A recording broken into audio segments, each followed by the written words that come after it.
Hello guys. Now, a political economist has come out to say that the reason why the people in Nigeria are suffering is because of the political class. And of course, this you can say even that Africa is in the same situation by extension. Why did he say this? Of course, he looked at the current suffering that the people are under due to the removal of subsidies by the Nigerian government. But not only that, also the fuel, the fact that there is no fuel at the Nigerian pumps, okay, even though the Dangote oil refinery has started producing. Why is there no fuel? It is because the ruling class in the country has control over the economy, and not entirely actually. But what they are doing is that they are taking the crumbs that are falling from the table of the neo-colonialists. The neo-colonialists, they have the total control of the Nigerian economy. For those who don't know, Nigeria is the biggest economy on the African continent. So for the imperialists, they have felt it important to control the Nigerian economy because it would have effects on the other African countries if it succeeded. Definitely. So our political class now, they are in control of the crumbs, okay, the ones which are falling from the table. So they have control of the energy sector in itself because these neo-colonialists and imperialists, they are the ones who have been refining the fuel from outside and controlling the more than $25 billion of imported fuel into the country. So there's no fuel at the pump. The Nigerian National Petroleum Corporation, which is the NNPC, completely corrupt. The people who are inside there, they are completely corrupt. That they have facilities. They have facilities in Malta, as Dangote mentioned, definitely. So they are starving the country itself. These people, they have not only stopped at being greedy themselves, but they are also affecting the lives of the people to the point that they are not providing enough fuel for the country for it to operate. And this definitely affects the economy of the country, which is, of course, very unfortunate. But this is a phenomenon that we have been speaking about. Before I read from the article itself, let me say this. We have been speaking about this for a very long time.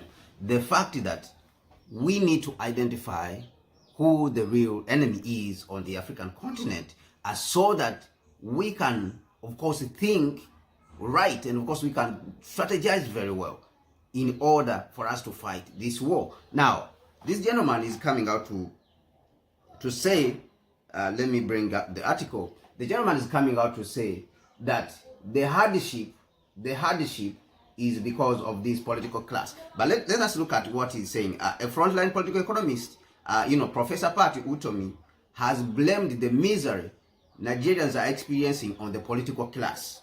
Utomi, said that the current situation in the country was an indication that the political class has failed Nigerians. It has failed the Nigerians. All right? We've been speaking about this for a very long time, and we have spoken about this collaboration. And I've been mentioning actually the book called The Class Struggle in Africa, which was written by Kwame Nkrumah. And of course, in this book, Nkrumah attempts to show us what the problem is on the African continent. The problem on the African continent is imperialism. All right? That is the key problem that we have on this African continent, is imperialism. Now, this imperialism, which is the major extractor of Africa's wealth, is working with internal agents on the African continent. That is the problem that we have. And those agents are the political class, or either way, you can call them slave catchers. Other people, have referenced them to the slave catchers who helped the white man to catch the slave, to catch the innocent Africans and sell them. Okay, so this is the group that used to take wine, the group used that to take mirrors. And we see that there's no difference between that group which is to take wines and mirror to sell their fellow African brothers.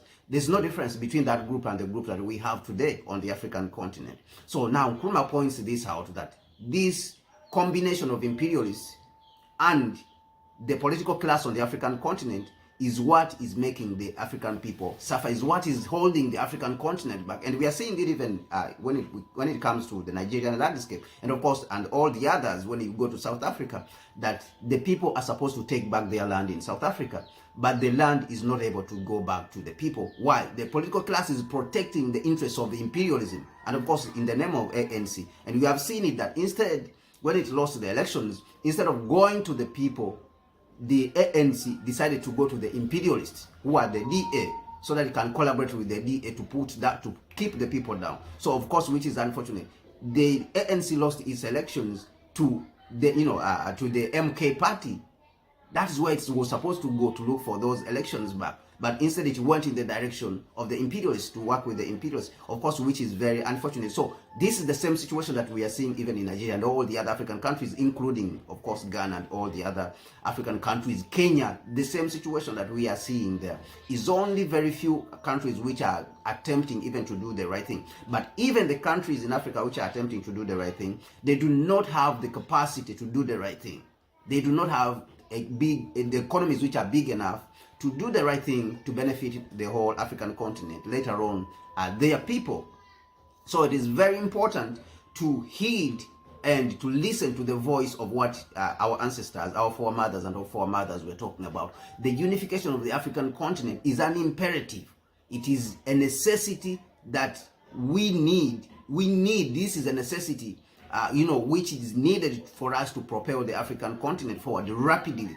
Without it, we cannot propel the continent forward. Without it, we cannot defeat imperialism. Now, how do we defeat these two groups which are impoverishing the African people on the African continent? Of course, we have to first understand who the enemy is. Now, for those of you who don't understand what I'm talking about, that imperialism is at the top of the exploitation of the African continent, and then at the bottom it is helped by, at the bottom it is helped by the African ruling class. Let me bring this out so that you can understand it very well. The African Development Bank came up with a report yesterday, which is a report on focus of the African economy. They are looking at the future outlook, economic outlook of the African economy. What did, let me pull this out so that we can see it very well, so I can give you a clear picture of what I'm talking about. Now, the African Development Bank came out with figures. This was just yesterday, right? Africa's economic outlook for 2024. It said that the biggest problem on the African continent is actually not corruption. That is it. According at least to the figures, the biggest problem is leakages. Corruption actually is somewhere around number 2. Is around somewhere number 2, number 3 when it comes to the African continent. That the African continent is receiving the inflows, the financial inflows into the African continent is around $175 billion. But the outflows themselves, how much is being extracted from the African continent, the value is up to around $600 billion. $600 billion. And who is on top of that? When we break down the $600 billion, who is on top of that? Number one, the financial outflow. Number one, international profit shifting.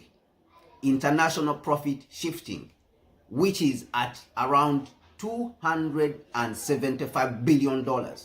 This is how much they are stealing from Africa. So this is why I'm telling you that the biggest problem on the African continent is imperialism, is neocolonialism, is the West, which is stealing from us as Africans, is stealing from our continent. This is the biggest problem.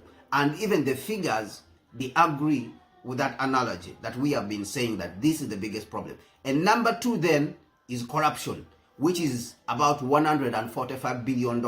So you can see that when you wrap yourself around corruption, you miss the picture. You miss the picture. That is not the biggest problem. The biggest problem on our continent is that the external forces are extracting value. They are extracting profit from the African continent. Profit shifting, that is what the African Development Bank say. And number 3, illicit financial outflows, which is about $90 billion. They said $90 billion. That is, illicit financial outflow. And this is annual outflow, actually. And number 4 is poor bank, poor risk perception. And who is, of course, always ranking Africa when it comes to poor risk perception?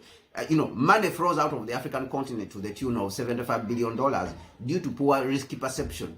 But who's always ranking these countries, or ranking the African continent? We know that it is the Western corporations and Western institutions like Fitch, for example, and Moody. Okay, these are the institutions. And Africa is losing $75 billion every year because of their reckless grading of the African continent and unfair, of course, reckless, unfair, and racist ranking of the African economies. And of course, to respond to this, the African Union even came out to say that it's going to establish its own economic ranking body so that it can be able to rank the Africans, the African economies, because what these Western institutions are doing is completely reckless. Now, what am I trying to say here? What I'm trying to say is this. When you look at the outflow from the African continent, the institutions that are contributing the most in stealing from Africa or taking from Africa, they are Westerns. And combined, they are leading or contributing to outflow in Africa to the tune of $440 billion. $440 billion. Right? Now, Africans themselves and their corruption is just about $145 billion. Now compare that. So it is evident, of course, I'm not disputing the fact of what this gentleman is saying, but I'm just saying that this reinforces what we have been talking about as Africans, as even these channels, this very channel, Connect Africa, what we have been emphasizing, that the problem in Africa is neocolonialism and imperialism.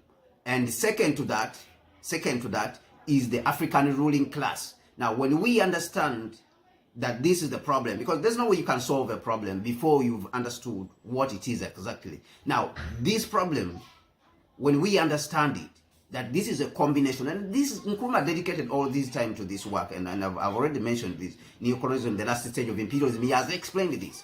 He has explained it also in the book called Class Struggle in Africa. Africa Must Unite. All these, the collaboration between the imperialists and the African ruling class.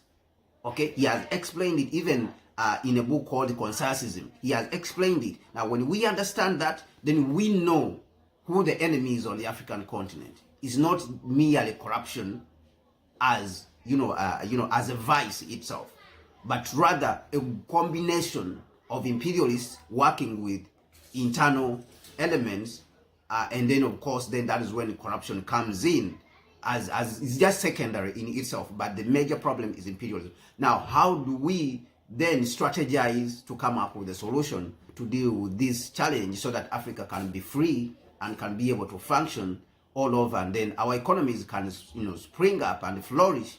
How do we deal with this problem? And that is the question, of course, which we all have to contribute to. What do you think that we should be doing towards this particular problem that is affecting the African continent? What do you think is the solution that should be able to combat this kind of exploitation that is going on the African continent?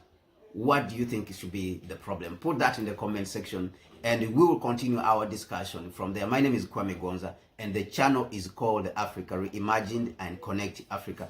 Please subscribe to the channel and support us in our PayPal account, and support us with the super chat on Connect Africa. We will take it from there, and we'll continue this discussion as we look for solutions for how to liberate our African continent. We are in this together. You will agree that we are in this together. Therefore, do not leave us alone without supporting us, in this important work that we are carrying out on behalf of the great African continent. Thank you so much, and my name is Kwame Gonza, and I will see you next time. Peace.